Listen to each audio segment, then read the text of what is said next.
Dans cet exercice, on souhaite vérifier que la transformation entre l'aluminium et le dioxygène est une transformation totale. Pour cela, on réalise une expérience avec des quantités connues d'aluminium et de dioxygène et on récupère expérimentalement la masse d'alumine qui est le produit de la transformation.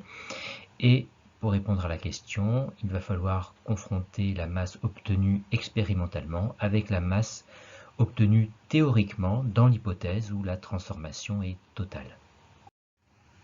Pour savoir si le mélange des deux réactifs est stöchiométrique, il faut comparer le rapport des quantités de matière initiale de ces deux réactifs avec le rapport de leur nombre stöchiométrique, ici 4 tiers, soit environ 1,3. Il faut donc calculer auparavant les quantités de matière initiale de ces deux réactifs grâce à la formule quantité de matière égale masse sur masse molaire, qu'on vérifie à l'aide des unités. La masse molaire est en grammes par mol, la masse est en grammes, gramme sur gramme se simplifiant, il reste mol moins 1 au dénominateur, c'est-à-dire mol au numérateur, qui est bien l'unité de la quantité de matière.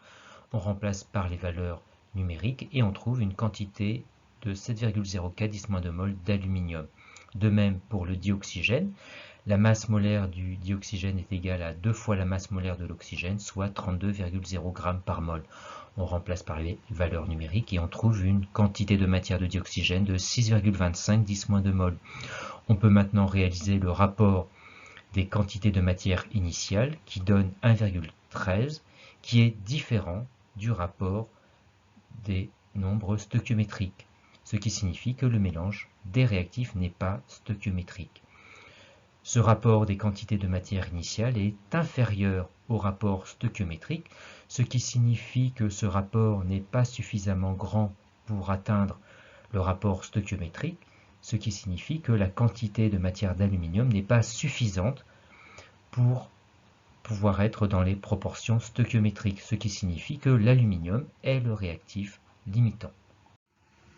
Toujours dans l'hypothèse d'une transformation totale, on souhaite calculer ici l'avancement maximal de la réaction à l'aide d'un tableau d'avancement. On fait figurer ici les quantités de matière initiale des deux réactifs et 0 mol d'alumine, le produit qui ne s'est pas encore formé dans l'état initial. Dans l'état final, il s'en est formé 2 fois Xmax et il reste Ni de l'aluminium moins 4 fois Xmax et Ni du dioxygène moins 3 fois Xmax. D'après la question précédente, on sait que l'aluminium est limitant, c'est-à-dire qu'il n'en reste plus dans l'état final, soit cette quantité de matière égale à 0. On isole Xmax qui est égal à Ni de Al divisé par 4. On remplace par les valeurs numériques et on trouve une valeur de Xmax de 1,76 10-2 mol.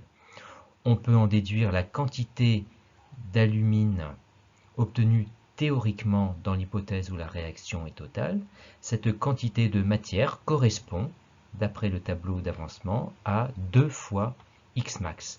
Xmax que l'on connaît, on remplace par sa valeur et on calcule une quantité de matière théorique d'alumine de 3,52 10-2 mol. On peut maintenant répondre à la question, à savoir si la transformation est bien totale, connaissant la masse d'alumine obtenue expérimentalement. Pour cela, on calcule la quantité de matière d'alumine obtenue expérimentalement grâce à la formule masse sur masse molaire. On calcule la masse molaire d'alumine qui est égale à 2 fois la masse molaire de l'aluminium plus 3 fois la masse molaire de l'oxygène, soit 102,0 g par mol. On remplace par les valeurs numériques, 3,59 g d'alumine obtenue expérimentalement sur 102,0, soit une quantité de matière d'alumine obtenue expérimentalement de 3,52 10-2 mol. Quantité de matière qui correspond exactement à la quantité de matière d'alumine obtenue théoriquement si la transformation est totale, ce qui signifie que l'hypothèse d'une transformation totale est bien vérifiée.